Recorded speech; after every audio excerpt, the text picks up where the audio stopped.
negara yang Colombia. Pleasure. Okay, I think we met at the museum last in July, where we met the World City Summit. Yes. The World City. Ini yang saya sebutkan. So, Pakanis, we're very honored to have you join us. What I'd like to do is give you a little bit of a background about this event, and then we would like to share with you some of the main takeaways and impressions from the first two events that are part of this series. So this Jakarta Urban Lab on integrated urban transformation is the third in a series of peer-to-peer knowledge exchanges in which we are bringing together officials from cities from Africa and Asia. There are 11 cities involved in this process. Jakarta is one of them, that have met to share experiences on some of the challenges related to urban development in a increasingly complicated world in terms of both socioeconomic and environmental considerations. The first meeting took place in Medellin, Colombia, just about a year ago, and we had representatives from 11 cities, including Jakarta. We focused that lab on issues of linking marginalized neighborhoods with the rest of the city, on integrated urban transport, and on addressing crime and violence. We had a second group meeting in Cape Town, South Africa, in July of this year, focusing on issues such as addressing some of the spatial inequalities arising from the socioeconomic conditions of the country, information about city resilience, particularly how the city was able to deal with its water scarcity problems, also looking at issues of inclusive growth and slum upgrading. So many of the cities that joined both the Medellin and Cape Town labs are here in Indonesia. We are very pleased that the city, under your leadership and that of DKI, was willing to host the third of these peer learning events. You may recall that you had a discussion with our urban global director, H.S. Vasquez, in Buenos Aires during the U20, and kindly indicated Jakarta's interest in hosting this event.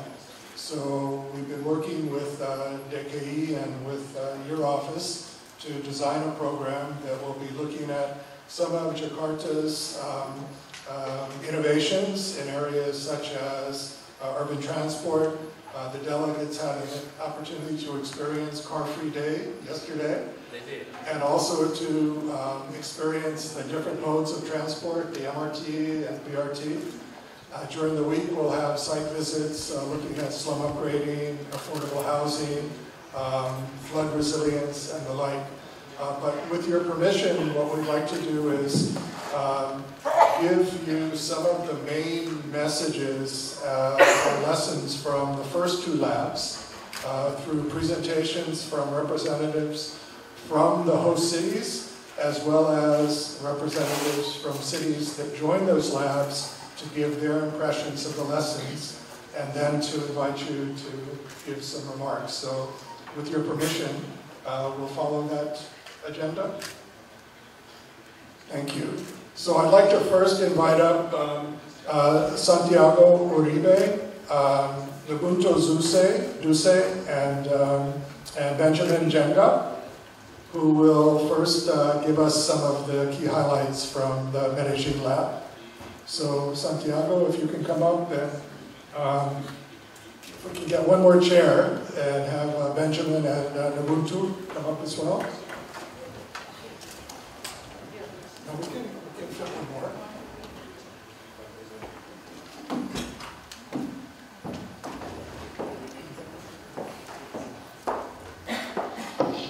So Santiago is the Chief Resilience Officer of the city of Medellin, but also has been involved in the city's urban transformation process for a number of years as an advisor to several of the city's mayors.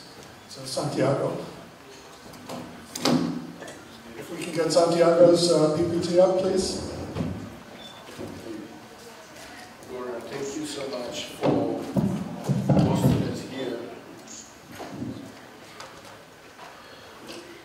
Gubernur, thank you so much for hosting us here in this beautiful city of Jakarta that we heard for such a long time, and we now had the privilege to experience, as Phil was telling you, we experienced yesterday the free car day, and it was an amazing experience. And also Deputy Governor Mrs. Suharti, thank you for helping organizing the event and putting all these human resources to support us in this learning process.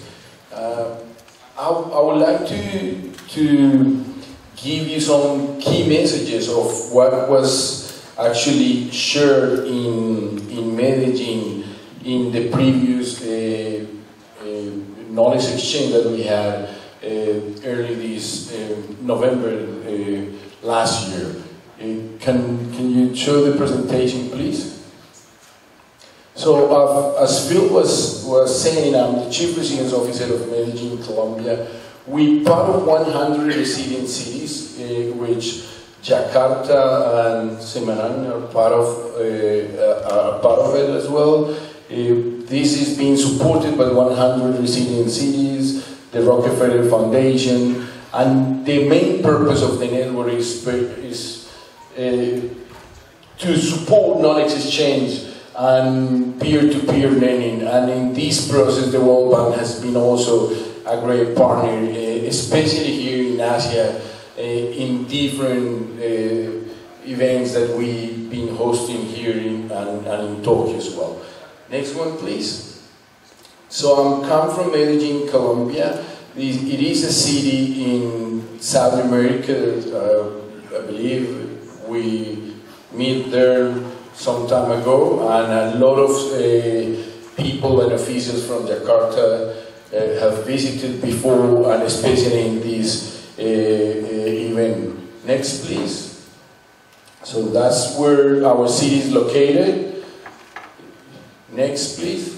So the reason why we're here, and I always have this question mark, is because I truly believe this type of events help us to learn in 3 different levels. We're here to share, to inspire, but also to learn from each other. It's not only one-way learning process or journey, but it's in both directions. We learn from each other, we inspire each other, and by that, cities are able to get the best of their experiences to transform the forms and also the challenges and issues that we focus in the modern times. Next, please. So, but before we go into detail, I would like to ask you why we live in cities. And looking specifically on that, I have 3 answers that as an anthropologist I've been able to figure out. Normally people are gathered together in cities in the search of opportunities, in the search of security and protection, but also in the search of exchange, normally in the form of markets and economies and all of that. And that is important because as a governor and a mayor of a city official, if you don't have that in mind, normally you're missing a fundamental point and the reason why people come together to live in cities and why they don't live in rural areas apart from these urban systems. Next, please. So we're here, as I said, in the search of exchanges, security and opportunity. Next. But normally when we describe cities, we use this type of resources and we portray them with pictures of beautiful buildings, iconic buildings like we all have all over the world. So normally when you look at Paris, people think about the Eiffel Tower and so on. But normally, next one. So that's a picture of Medellin. Next, please. And that's a beautiful picture of Cape Town. Next, please. And that's a beautiful picture of Jakarta. But normally we forget this type of images. Next. That's also Medellin. Next. That's also Cape Town. Next one, and that's also Jakarta. And we have to keep in mind that we planning and thinking not only to develop one city and what I call a tale of two or too many cities, because our cities have been shaped by informalities and inequalities. So our challenges are greater than a normal city planning process. Next one. So as our cities were and are shaped by inequalities, exclusion and informality, and that brings us a major challenge in terms of planning and in terms of how we're going to deliver a new idea of a city. But it's not only in terms of the form of the city, but also in terms of the ideas and the society we build. That's the Colombian soccer team. And next one, please. And that's the minister cabinet. And where are the Afro-Colombians and the indigenous and mestizo people in this country gone? So when it comes into power, normally we lose the representation of a diverse country like the one you have here. And I hope that this is not a case of Jakarta and Indonesia. Next, please. So in terms of Medellin, probably you all know about it, you have heard about our city, because in 1991 we were the most dangerous city of the world with a homicide rate of close to 6,500 in that year. But almost 3 decades has passed and we've been able to reduce that rate to almost 10%. Next. And this is the same curve and explaining by majors and by criminal organizations how affected by every single year. Next, please. And this is also to say that it wasn't that Medellin was a city violent by itself, but it was in the context of a violent country. Within 6 months, 3 presidential candidates were killed in Colombia. Next. And you can go on the next few slides. I don't use images of violence, but this is the representation of a greater artist, Botero, who painted violence and how violence affected our city. Next. Next, please. So car bombings and guerrilla and murder, all that violence brings into a city as an urban system. So the question is, what happened in Medellin in those 3 decades that Medellin was able to go through a greater evolution, rehabilitation and urban transformation? Next, please. And it was a turning point in 1991 when the president appointed a minister as a peace counselor. But it wasn't just the appointment of a minister, but the whole methodology that was brought with that appointment. Next, please.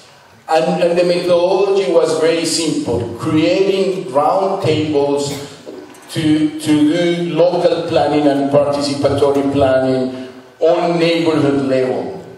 So they went to talk with people at neighborhood level and at community level to talk about what kind of city we wanted to build for the future, and not to agree on the past, because that was very effective. And people talk about education, mobility, jobs, sport, recreation, housing, and all of that.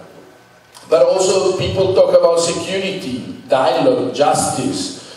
Next, trade, economic growth and industries.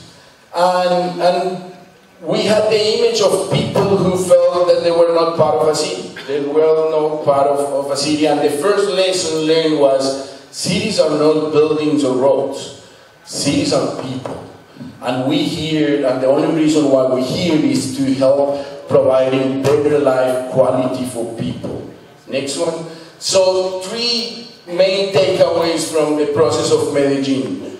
You have to start from the end. Next one. And start from the end means scenario planning. You have to plan. But you have to plan the city not for the next 2-3 years, but the next 10, 20, 30 years. Next one.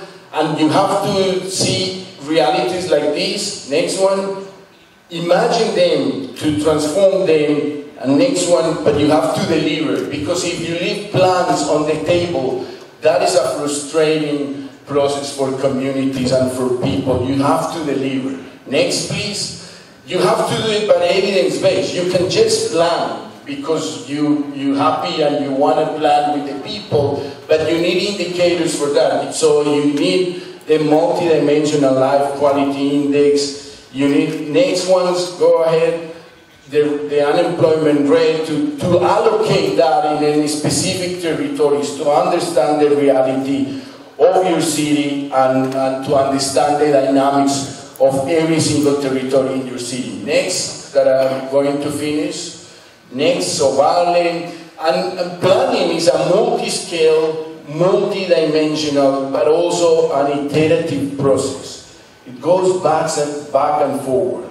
You can't just plan and leave it in a document. You have to continue planning every single day.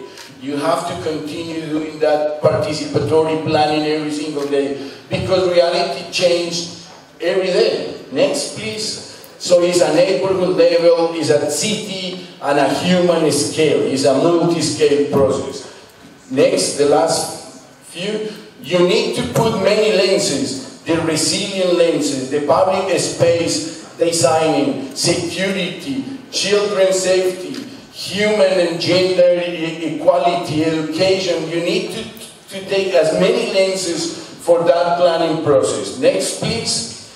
And this is a lesson learned. It's an stochastic process. You can't take what X was done in Medellin, like the cable cars, and to bring them into Jakarta and add it to a Y and then to a Z, and you're gonna get the same result. It doesn't work. It's not a formula for every city. You can't plan a city and take that planning process to another city and say it's gonna work there, because that's one of the worst mistakes that we have been able to prove around. And the final 2 messages about the Medellin process is that you have to decide with limited resources where to do your strategic development. And that's called urban acupuncture. You have to go to every little spot slowly. And it can't be done in 4 years or 10 years. It's a long planning process. And finally, we planning to change one day on the life of people. We're here to change the life of you, the life of your neighborhood, but also the life of every single citizen within your city. Thank you very much. Thank you, Santiago. So, Governor, this is the Medellin transformation message from the perspective of the city.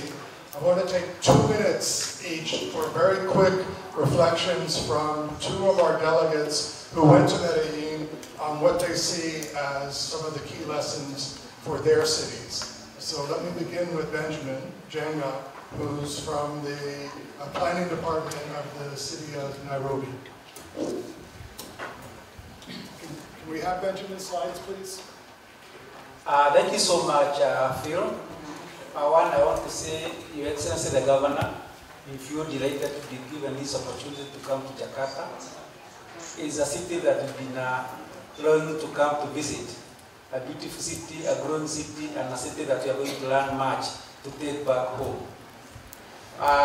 Talking about Medellin, I'm lucky I was among the first that were able to attend the first South-to-South knowledge exchange program. And there's a lot that we learned in Mandarin, but I want to share just 4. I wish we can have my presentation. But there's a lesson that we learned about urban transformation. There's much that you can learn from Mandarin. One of the issues is that many years we've been learning about Mandarin is a crime city. A city that was a no-go zone. A city that every time you read in the news, you read about drug cartels, drug warrants, murders every day. And in 1988, it was all over the news. Medellin was the most dangerous city in the world. But when we went there last year, November 2018, it's a city that you could go to. A city that would go to freely, move up and down. A city that we had people who were very welcoming.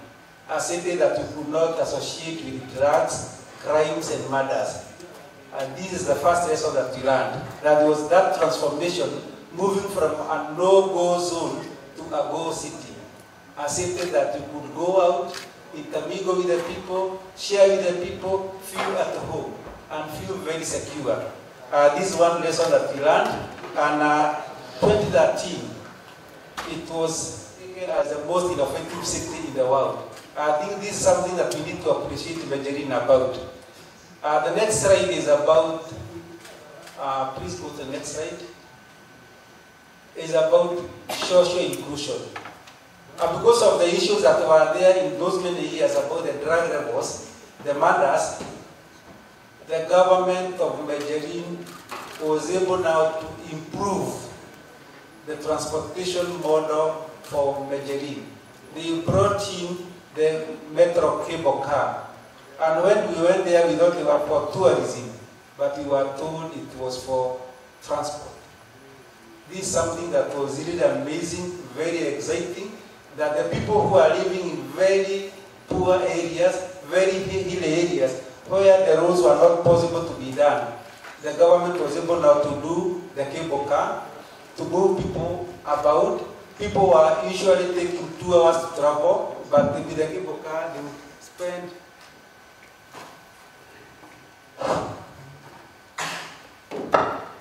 with the cable car, they would spend only 15 to 30 minutes to go to their areas. So with these, and the government was also able to do escalators. For those people who are old, there was an escalator that was about 400 meters long, split into levels, and you would see that people there had a lot of trust for the government. The government had a lot of interaction with the people, talking with the people, and the people trusted the government. People felt part of the government. People felt that they could do it. You can see on that photo there, members of the drug cartels would now do some business, selling t-shirts, feeling free to talk with us, and they were not shy to say, we trust the government. And because of the government had done a lot for the people. Let's go to the next slide. This is about the public transport culture. We understand that the metro train has been there for 30 years. But the people have been able to trust the transport culture, the transport, public transport. And for the 30 years, no seat in that train was written on, no food in the train, no graffiti in the train, and people had total ownership of those transport, public transport. People would defend the transport jealously because they knew that the transport would be able to move them from one area to the other area.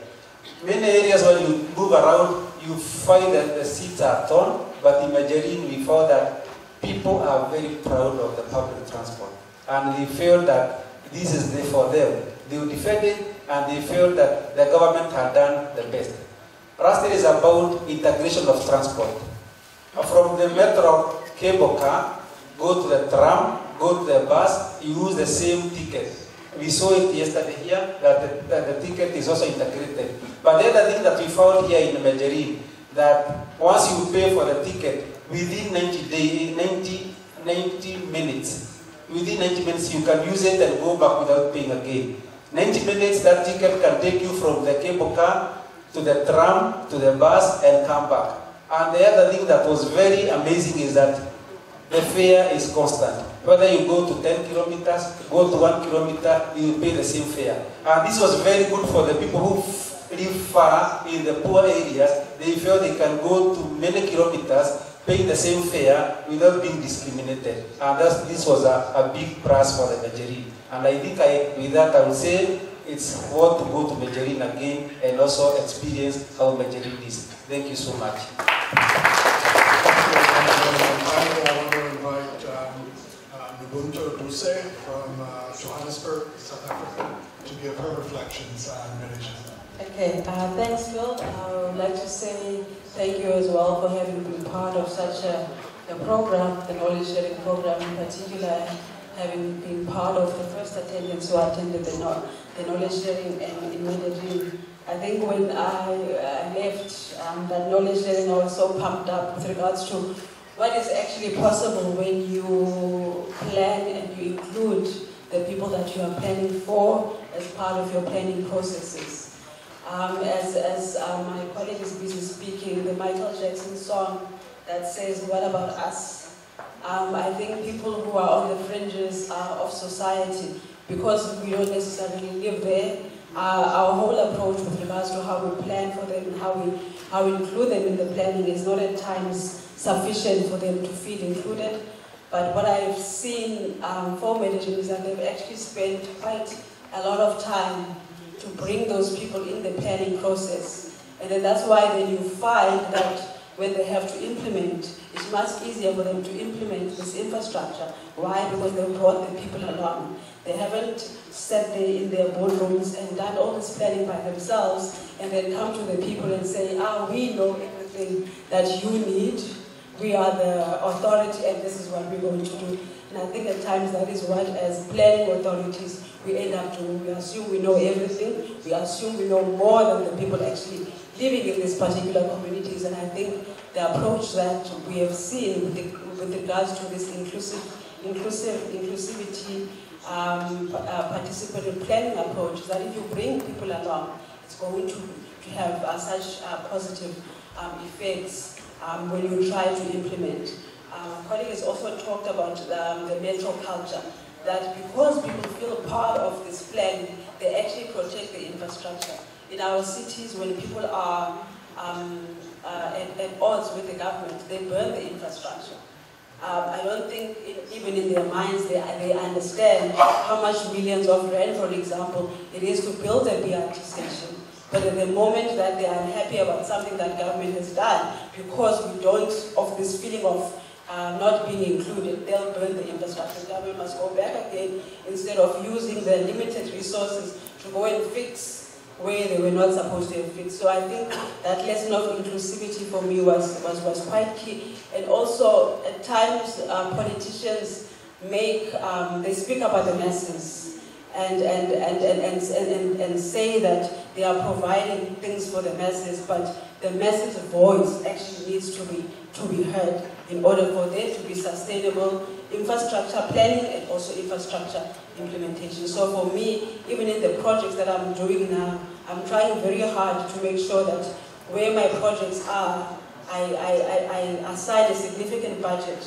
Yes, my project will obviously take a little bit longer now, but I've learned from them, if I include those communities and spend the adequate number of time, my chances of success in the implementation are bound to be much better. Thank you so much.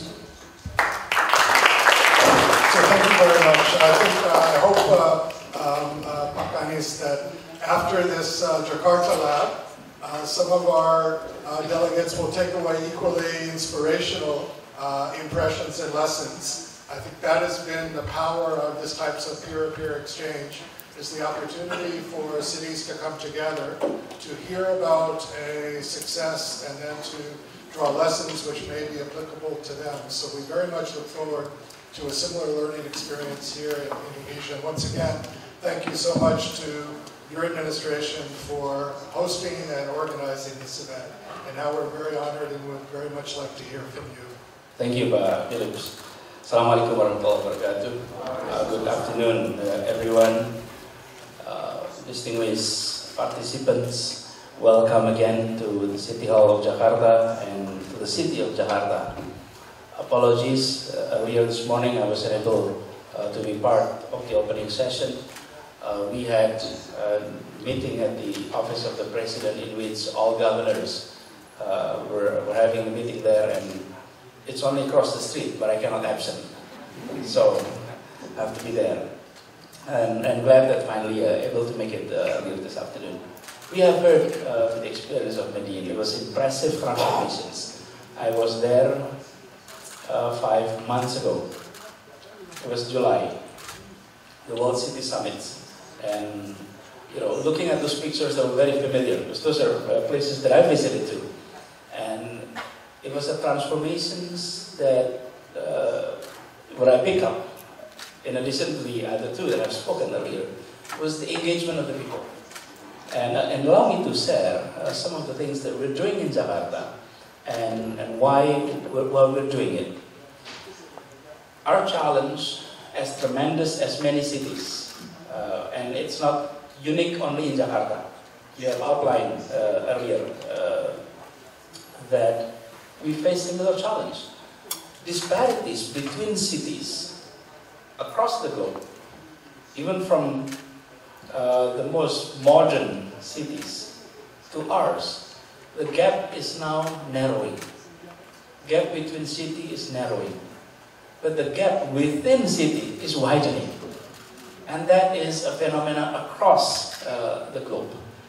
So our challenge in Jakarta is also to tackle that issue, that government should, city government should also address the issue of this inequality.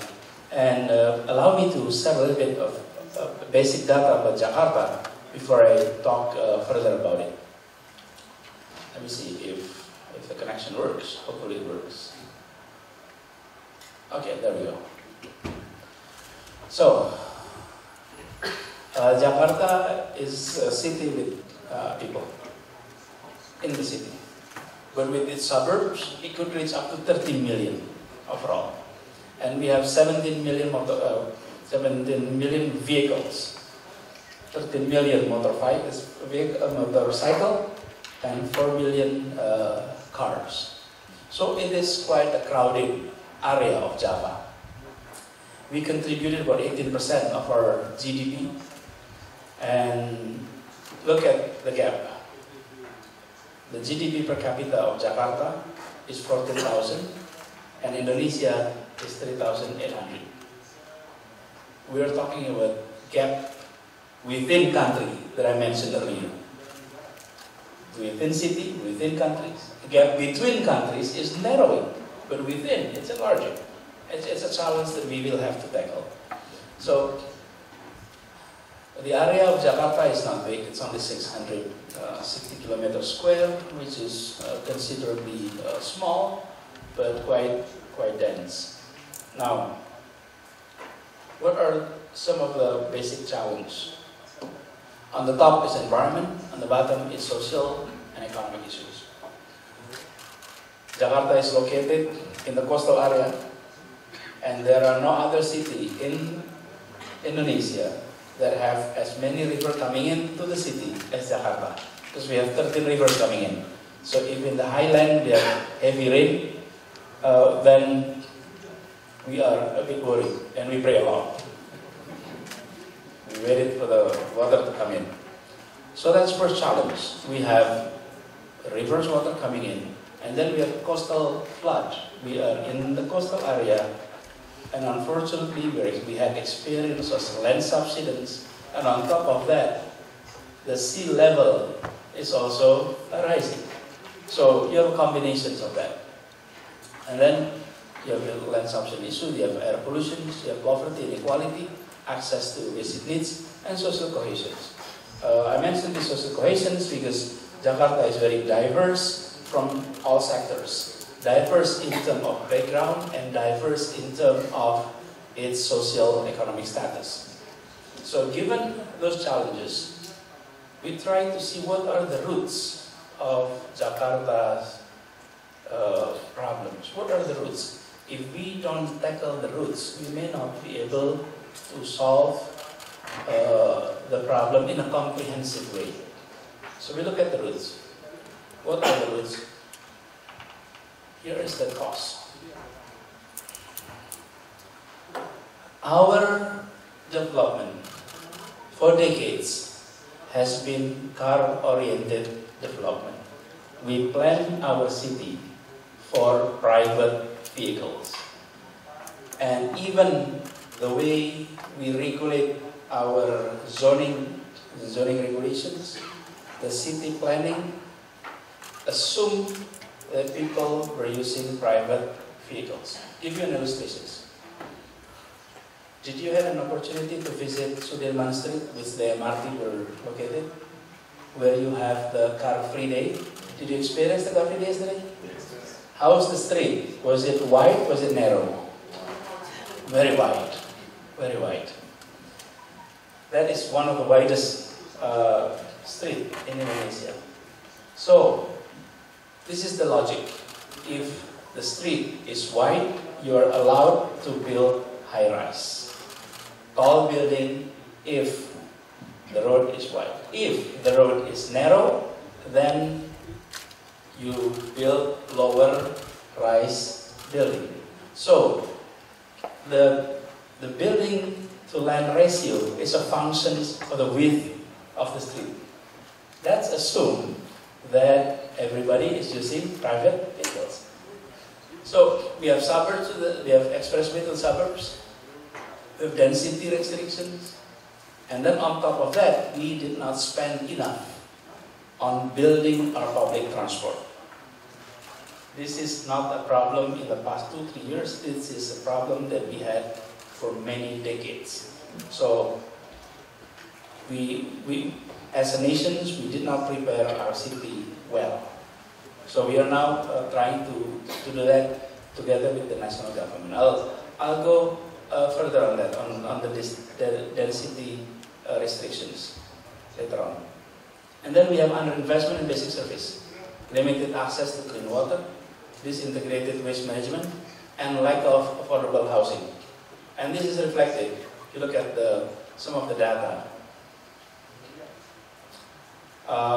Access to clean water, only 47% of the people had access to pipe water. And therefore, the poor paid $42 per month for water, and the middle, who have access to pipe water, they paid $8.50. So it is more expensive being a less wealthy family in Jakarta. It is a challenge. Now, housing. Half of us are not homeowner, half of number. Okay? And then we're talking, of course, derivative of that is education level and all of that. So I'm not going to go to the detail on that. But this is just an illustration that we did not invest enough on basic services. Basically, this is what happened. We had capital, we had our urban area, and this may be happening across the globe. Indonesia is not the only case, perhaps. In a brief observation, that's also the case. Many of our planners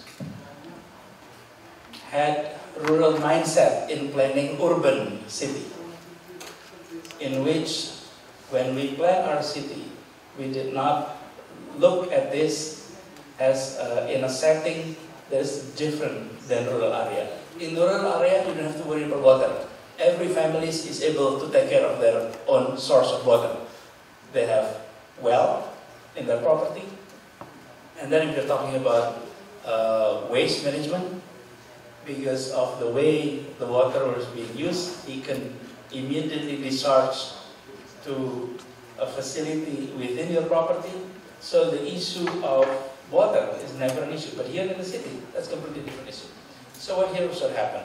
We have traffic deadlock, we have pollution problem, we have flood and land subsidence. This is some of the challenge and the route. Let me give you an illustration about the density. This is Jakarta. The brown one, the gray one, that's the area of Jakarta. The gray color is the area that is covered. Under our regulations today, 92% of Jakarta is covered by street, land, about property, buildings, and all of that. If we adopted the rule that was used in Manhattan, this is what we get. So Jakarta can be converted into this size. The rest can be green. If we adopted the rules that was adopted in Singapore, it could be this much. This is as a simulations. If we plan our city as a city that you have a high density, that's what happened. So now we are doing a transformations. That's why most areas dominated by floor-rise structure because of our approach. So how are we going to go about this? This is our approach. So now we are shifting the fundamentals of our approach from car-oriented development into transit-oriented development. Meaning, structural density is a function of the distance from the public transport area. So if you're near the stations, you're able to build high density structure. If you are far away from the stations, then it's vice versa. So that is one approach. The other is rapid investment in public services. So these are the two, and that is done not only by us, but also hand in hand with the national government. And I must also say here that we are fortunate that like many national leaders today, many of them were former mayor of the city, similar with Indonesia. So when I presented this case to our president, immediately he said, this is exactly the challenge I had. This is exactly the challenge I had. So we had perfect partnership because there is no way we can do all of this on our own. And it's just not possible. So we have to do it together with the national government. So we are under that transformation. So those are point number one that I would like to share here. Transforming the fundamentals of the policies from car-oriented to transit-oriented, from under-investment public service into rapid investment. And this is what we have agreed with the national government. So the MRT, today we have 16 kilometers, we are expanding to 223. We just had a meeting earlier this afternoon, just on this MRT. And then the LRT from 5.8 to 116 kilometers. And as you said earlier, Santiago, you said earlier, planning is good, execution is a must. And we are executing that part. And then Transjakarta, the same thing. So these are main indicators, and all of this is not going to be completed in 5 years. This is a vision of 2030. It requires time, requires resources. So now, that's point number one. Point number two that I'd like to share here is about our approach. We'd like to see city government act in the 21st century manner, not in the old way. What is that? This is the city evolutions that we've been trying, we've been campaigning here in our city. City went through transformations of city 1.0, 2.0, 3.0, 4.0. Those are city transformations. And what are the difference? Let's look at the first two. Can you see it clearly? Okay. In a city 1.0, city government is simply administrator and the people are resident. And then we engage through socializations. We decide, we announce, we make sure that everyone understands our decision and everyone accepts it. And then we improve our role into a service provider, which we provide services and the people are being seen as customer. So we have consultations, we seek their comment. We like to hear what do you think. But who made all the decision? Us. Who execute? Us. We will listen to you. We may not do what you say, but we will listen. And that's City 2.0 in which enlarged role. this is where we're aiming. City government is as collaborator, and then the people are being treated as co-creator. And the public is engaged through collaborations. This may not be able to be done, say 2 decades ago or 3 decades ago. Why? Because we did not have enough middle class, we did not have enough highly educated segment of our society. Today we do. And they do have economic power, they do have buying power, they do have network, they do have resources, and especially in the case of Jakarta. There is no other city in Indonesia that have private sector as extensive as Jakarta. So what happened is, we'd like to create what is in the literature called a city 4.0, and we are not transforming. The challenge on doing this is not on the people's side. The challenge is on the bureaucracy side. Bureaucracy is used to do everything on its own and do it by the book, and then suddenly we have to collaborate. And collaborations meaning doing it together. And it's like learning to write from, used to write, and if you're right-handed, you try to learn using your left hand. That's a bit challenging. And that's the way our city is now learning. So it's more like a co-creator. What are the examples of this? Let me show you some examples in practice. First case is when we did the urban regeneration community action plan.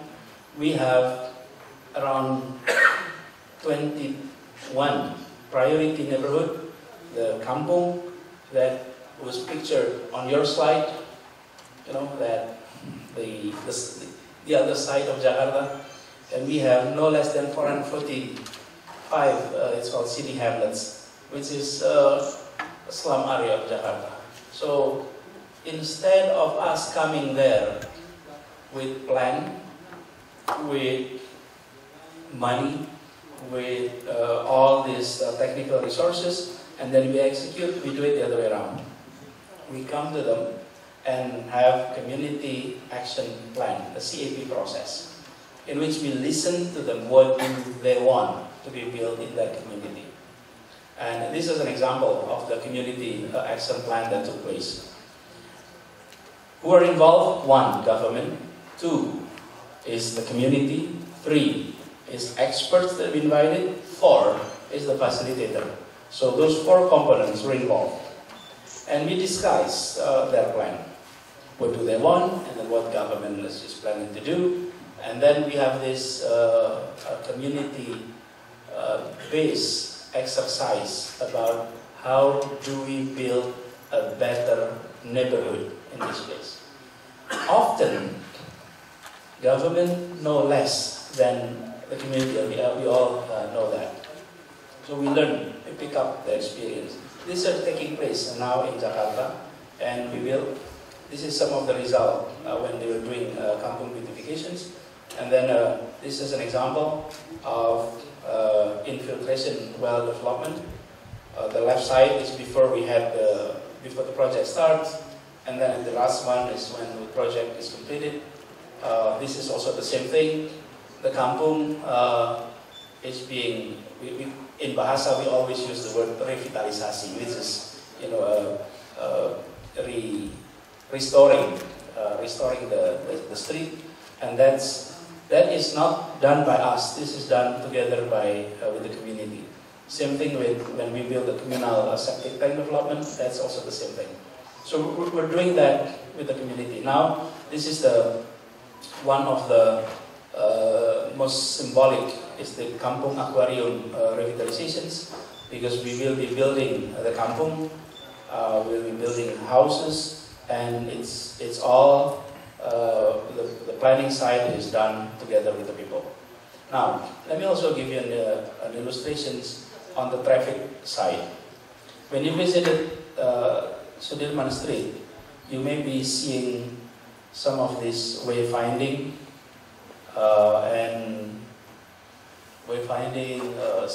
signage.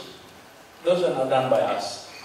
I mean, we build it, but the idea comes from, it's called Masyarakat Transportasi, no, I forget the name. Forum Diskusi Transportasi Jakarta. The Jakarta Transportation Discussion Forum.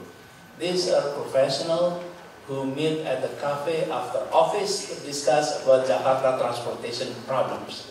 And they come up with solutions on signage.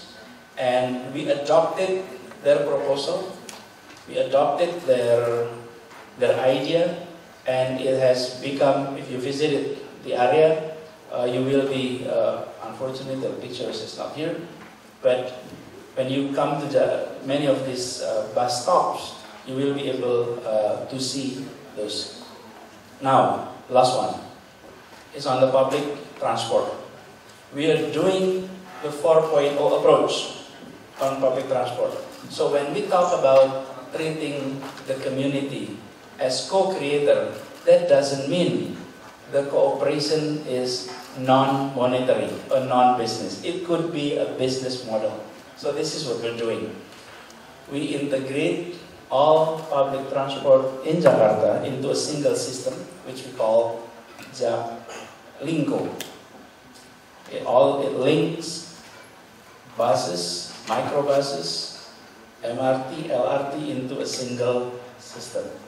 And when we did that, just to give you an illustration, on the bus ridership, for example, the daily ridership was 338,000 in 2016. Now it's 700,000 in 2 years. That's at the average. If you're talking about peak riderships, it could reach almost 1 million per day. Okay? And that is done because we invited everyone and treated everyone equal, that we are partner in providing public services and in terms of public transport. The public knows it as one, even though inside there are more than 20 operators. But integrations in terms of routes, integration in terms of tickets, integration in terms of management. Just last week, the national train, the commuter train, is officially transferred to Jakarta. So Jakarta will be handling commuter train in Jakarta, the Jakarta government. So this is what happened. In 1 year, in 2 years, from 123 million people riding into 255 million. What does it mean? It means less people riding private vehicles, more people riding public transport. And that's why when it comes to traffic, even though we still have traffic issue, but Jakarta was number 4 most congested city in the world. Dropped to number 7. We hope to get out of top 10. You know, usually you want to be on the top 10. This time we want to get out of top 10. And that's our aim. That can be done today. Us reducing and other city get more traffic. So if other city get more traffic, then we're going down. But the target is we're getting out of top 10. And we're happy with that. And of course, we're grateful that we are one of 3 cities that received Sustainable Transport Award in 2020. And next month, we will be receiving the award. So again, this is not done, all of it, by government. This is done as a collaboration, and we treated our citizen as co-creator, and we treated ourselves as collaborator. This is a mindset transformation. If everyone within the bureaucracy finally able to adopt this idea, we will be able to get many things done and fit to the needs of the people. So those are 2 major issues that I would like to share with you. One is the transformations of mindset of development.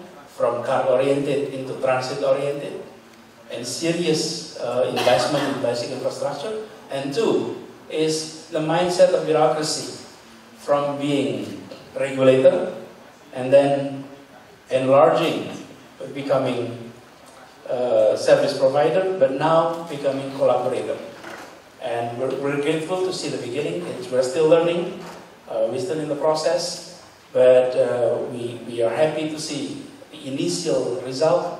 Look forward for better. So these are some of the examples of a lesson learned from Jakarta that I'd like to share here, and would like to be able for you to digest, contemplate. And why I mentioned this is 21st century, we're grateful with this technology. Even today, we have 12 channels for people to report problems within the city. The channels is from social media all the way to our portal. So, with that in mind, we need to empower the citizens to be our partner, because we are able to connect with them in ways that was unimaginable 2 decades ago. Now we're able to get feedbacks, we're able to get ideas, and whenever we're inviting our friends to the City Hall, I always start by saying, I'm here to borrow your brain. Do lend it to us. And then we're going to give the credits to anyone who share their brain with us. So, Philips, I truly appreciate the opportunity to share, and also to everyone, truly appreciate. And I do hope your stay in Jakarta is a stay that you will remember with good things, and hope Jakarta treats you well. And do enjoy other sections of Jakarta beside the business district. We have some area in the north and in the southeast that hopefully will also give you a different perspective about the city. Again, thank you for coming, thank you for your participations, and look forward for further engagement south and south. And Jakarta is happy to facilitate further. Thank you.